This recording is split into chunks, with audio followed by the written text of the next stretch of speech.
বর্তমানে কোটা প্রতিরোধে জেগে উঠেছে বাংলাদেশ শিক্ষা ব্যবস্থা। ঢাকা বিশ্ববিদ্যালয় থেকে শুরু করে এবার রাজপথে নেমেছে ছাত্রছাত্রীরা।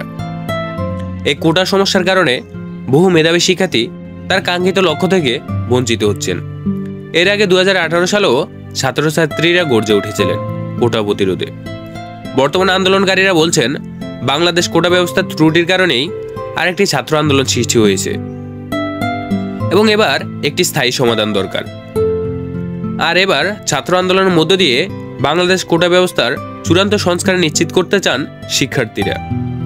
কোটা সংস্কারে এক দফার দাবিতে গড়ে ওঠে এই ছাত্র আন্দোলন সারা দেশে ছড়িয়ে পড়েছে।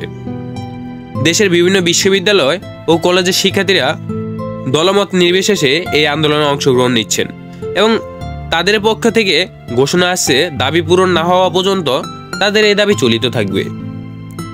তাদের দাবি, সরকারি চাকরি সকল গ্রেডের অযৌক্তিক ও বৈষম্যমূলক কোটা বাতিল করে সংবিধানে উল্লেখিত অনগ্রসর গোষ্ঠী ও চাহিদা সম্পূর্ণদের জন্য এর অবস্থান ন্যূনতম পর্যায়ে এনে দেওয়ার দাবি ছাত্রছাত্রীদের।